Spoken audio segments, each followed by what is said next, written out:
The cold winds of Montana blew hard in winter and dry in summer. Ethan Walker stood in front of his small shop, listening to the flapping sound of the American flag, and once again his mind drifted back to the dusty streets of Iraq. The war had been over for years, but inside him it never ended. The voice of his closest friend, Sergeant Marcus Cole, still echoed in his ears. "We're not just soldiers." One day, he received an invitation from the local high school. They wanted him to speak to the students about his experiences. At first, he wanted to refuse. Telling the story was never easy, but the small, torn piece of paper Cole had left him was still in his pocket. Tell it so you don't forget. Forget so you can live. When Ethan stepped up to the microphone, his eyes caught a young girl sitting in the front row. On her notebook, in big letters, she had written, "A Soldier's Story." That was the moment he decided he would tell it. In 2006, he was in Ramadi.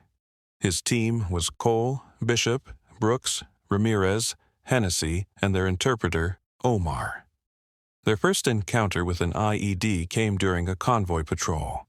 The lead Humvee exploded in a flash of fire. Ears rang, dust filled the air, blood stained the ground. 3 soldiers were lost that day. Cole's words were heavy. "We survived." Sometimes that's the only measure. One night, they raided a house rumored to be a weapons cache. Under a blanket, next to a booby-trapped crate, they found a boy no older than 8. Ethan lifted him into his arms. The boy's name was Noor. In that moment, Ethan realized war wasn't only fought with rifles and bombs. It lived in the terror in children's eyes. A month later, the team was tasked with escorting a medical convoy into Fallujah. At first, the marketplace looked normal. A woman polishing copper plates, a child eating dates, men arguing over prices. Then, a shadow moved on a rooftop. An explosion ripped through the street, chaos, dust, screams. Ethan hit the ground, scrambling to pull wounded friends to safety. Dr. Catherine Shaw knelt over a child, pressing down on a wound, fighting to keep him alive. Ethan froze. The boy's eyes reminded him of Noor.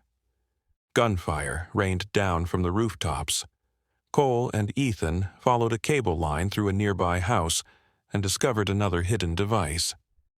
Ethan climbed the rooftop, took out the sniper, and cut off the signal. The team barely made it out, carrying civilians and their own wounded. A week later, another mission, another road, another ambush. This time, fate demanded its price. In the middle of the chaos, Marcus Cole threw himself in front of Ethan, shielding him from a fatal shot. His last words were the same ones he had always said, "We're not just soldiers." Cole never came back from that road.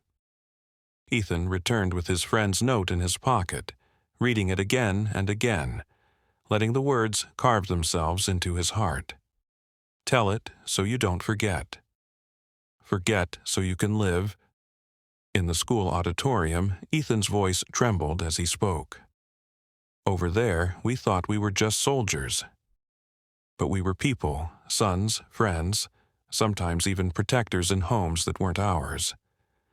Cole left me a note, and today I keep my promise. I tell the story so I can keep living when he stepped outside, the cool Montana night wrapped around him. His phone buzzed. An email had arrived from Omar. The subject line read, "Noor's drawing." Ethan opened it. On the screen was a child's drawing. A simple house, 2 figures holding hands. Above them, in shaky Arabic letters, were the words, "We're not just soldiers." Ethan took a deep breath, his eyes filling with tears, but this time he smiled as he whispered, "I'm telling it, Cole. I'll keep telling it."